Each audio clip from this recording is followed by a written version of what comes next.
Kebra should have never, ever, ever purchased anything from anybody.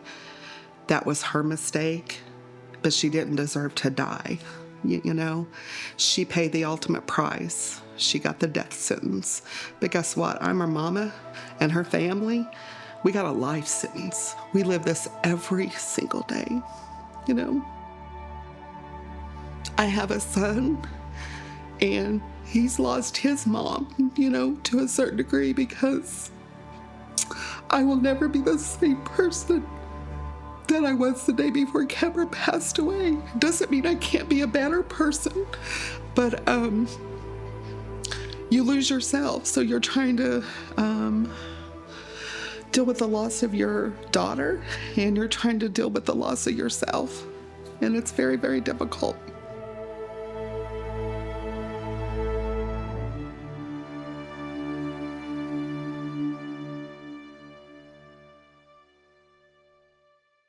When Kebra was little, she was such a little social butterfly. Her older brother played ball a lot, and she would go visit everybody in the stands. She would go to the neighbors a lot. I'd have to go and drag her home because she was wearing out her welcome, but she was quite the social butterfly. She played sports. She was a competitive cheerleader in junior high. She played basketball and volleyball in high school. She was your typical all-American girl. She graduated with honors, KU honors. She was living in Texas at one time and going to pre-med school.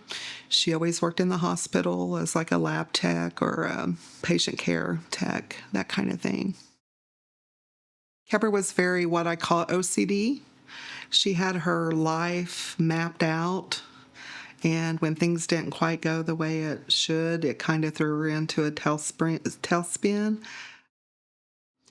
I think Kebra suffered with depression, but she tried to hide it a lot. Other than that, you know, she was very active in a lot of different things, and she was very much an animal advocate. She had lots of raccoons that she would feed, and she rescued every dog and brought it home. I actually still have 2 of the dogs she rescued, and one of them was her baby Luna. It was a French bulldog. She loved that dog. If it wasn't Kebra's dog, I probably wouldn't love her as much as I do because she's a little ornery. It wasn't until she moved home from Texas in 2019. She would have been, 26 at that time. She met an old friend from high school who introduced her to heroin. And they both sat at my kitchen table, and he told me that he injected her for the first time. When that certain individual went to jail and then went to prison, Kebra came back to us like her old self. She was clean. She had only been in that whole game probably for 9 months. But like she told me, she said, "Mom, I lost everything in 9 months, including myself, you know." She moved back home with me in 2020. She met a nice guy. They were building a home together. She became pregnant with my little granddaughter, Renly. She gave birth to her in December of 21. And unfortunately, my daughter passed in February of 22. Renly was only 2 months old.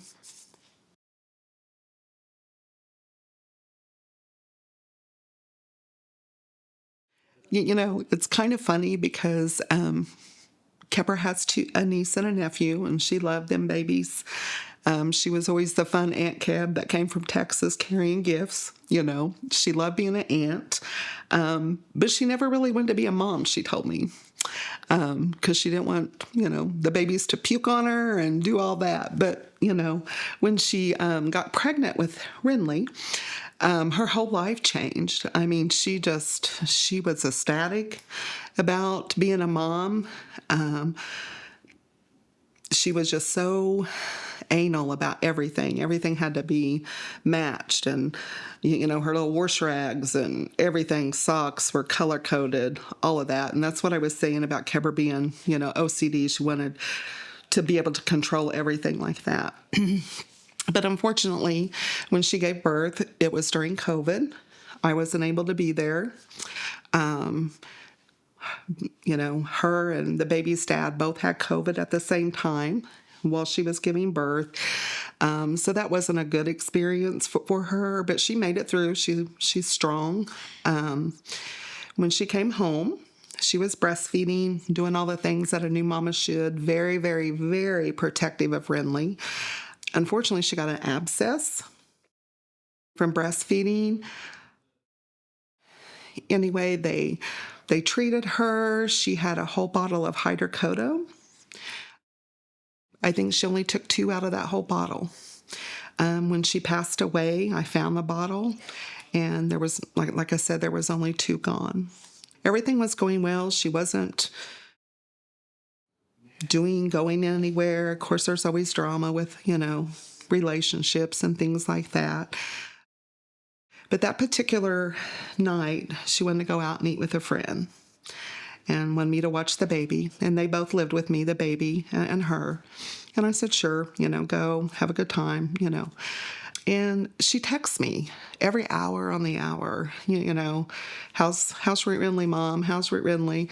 Renly's fine. I've raised kids. I'm good, But then about 11 o'clock rolled around, and she was out looking for her significant. I could tell she was getting upset because they weren't getting along at the time very good, and things like that happened. He was very good to her. It's just, I think she suffered with postpartum and just the control issue that she had. But anyway, about midnight, she texts me and she said, Mom, she said, I'm going to stop and get gas and I'll be home. I said, well, you need to get home. It's midnight. I need to go to bed and you need to be here with your baby. First time she'd really been out. And in retrospect, when I look at the messages I sent her and stuff, I was kind of hard on her about being out that late and being a new mom, But she made it home, and I could tell something was wrong. She'd been crying or something, and we kind of argued a little bit, and I asked her, I said, I hope, because of everything going on in your life and with the relationship and stuff like that, I hope you don't fall back to where you fought so far to came from. And, she got mad and she said, God, Mom, I'm not doing nothing. Just get off my back, And the last thing I said to her was, well, I love you. And she went to bed with the baby. Baby slept in her room. About 4 o'clock that morning, the dogs were barking. So I got up and she was out in the hallway and she said, what's going on? And I said, I don't know, the dogs are barking. We both went back to bed. About 8:05, I heard Renly fussing in the bedroom. And I thought, well, I'm just going to lay here a few minutes. She should have came home early enough to get up and take care of her daughter, as mamas do. But I probably lay there 2 minutes, and I got up, and I went to open her door, and it was locked, which I thought was unusual. So I had one of those little latch keys above the door, and when I opened it,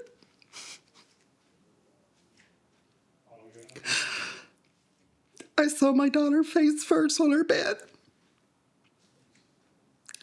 And of course, the first thing I did was go to her. I've been a nurse and registered nurse for 30-some years. But I knew my daughter was gone,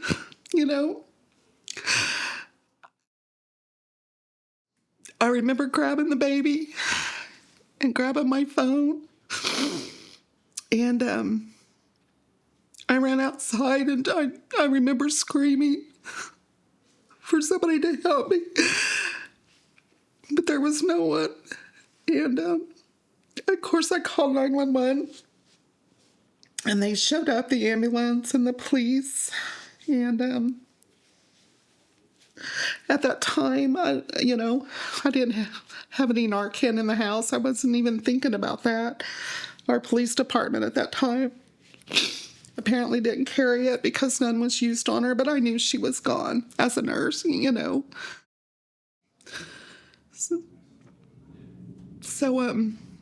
no CPR was started or anything like that. And I've oftentimes wondered, would it have been different?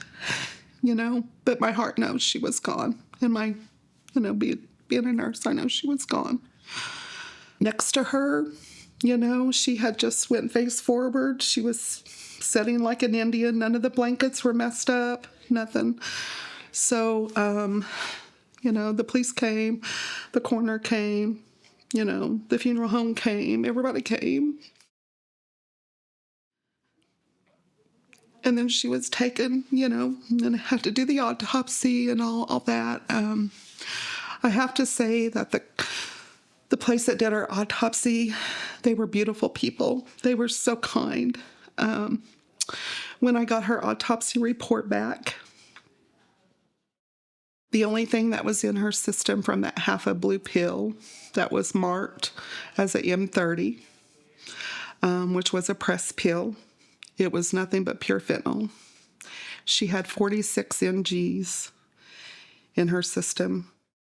There was nothing else in her system. No heroin, no nothing. Just that.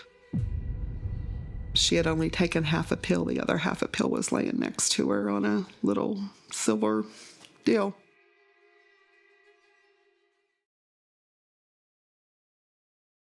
Being a nurse, I've heard the word fentanyl for a long time. But I think what people don't understand is what our loved ones are getting is illicit fentanyl. It's not the fentanyl in the hospital or anything like that. Not to say that people can't abuse the patches or in anything like that. But what our kids are being given, or our loved ones, is illicit fentanyl. When I met with the detective the first time, he said, "You and I both know where it came from," because on her phone. I said, "No, I really didn't. I thought it came from one of her previous friends." And he, basically described my car where she had went that night and got it. Apparently must have been surveillance in this guy. I don't know. My thought was, why didn't you stop my daughter? You knew she was there. But the hardest thing that I've learned, it'll be 3 years in February. The hardest thing I've learned is it's not as easy to charge someone, because he said to me, "You and I both know where it came from, but the prosecuting attorney isn't going to pursue this." She had got it in Joplin, Missouri, and drove 15 minutes to my house in Kansas. And like the detective told me, unfortunately, she could have stopped between here and there and got something else, and that's why the prosecuting attorney isn't going to pursue it. But I do believe in karma, and the gentleman, if that's what you want to call him, that sold it to her for probably $10. He's now been federally indicted on other charges related to fentanyl, and the court hearings are still ongoing. It's been very hard in the last 3 years. The first year you are numb. You're just in a protective mode. Your body protects you. But as time goes on, the pain never goes away. It almost gets worse. I'm blessed to have her daughter, who will be 3. Her daddy raises her. He's a wonderful dad. I see her, 2 times a week or more. I'm blessed that I have her, because she is such a little Kebra that it's amazing. It's amazing how much she not only looks like her mama, but she acts like her mama too sometimes. But she is beautiful and she's precious. I want the parents to know out there, I would have never dreamed in a million years that this would have happened to me. It actually happened to a family from my little small town of 5,000 a few years back. And I remember thinking, oh my gosh, how did they do that? How did they do that? And when Kebra passed, that family, the dad was the first one to reach out to me. And that meant a lot. That meant a lot to me because there's such a stigma with this. People think that they're all addicts or they're junkies or they're homeless on the street. And truthfully, it doesn't matter if they were. That's still somebody's child. I just hope that you talk to your kids because, like I said, the stigma has got to stop. People say, well, my kid would never do that, or this wouldn't happen to my kid. Yes, it can. And if you don't believe that, you are ignorant. You are very ignorant. And I don't mean to be rude because I was ignorant. I carry Narcan with me. I tell my son, who is a teacher, to always carry Narcan with you. You never know. We've had little babies pass away since I've lost Kebra and joined these groups of moms and dads and siblings.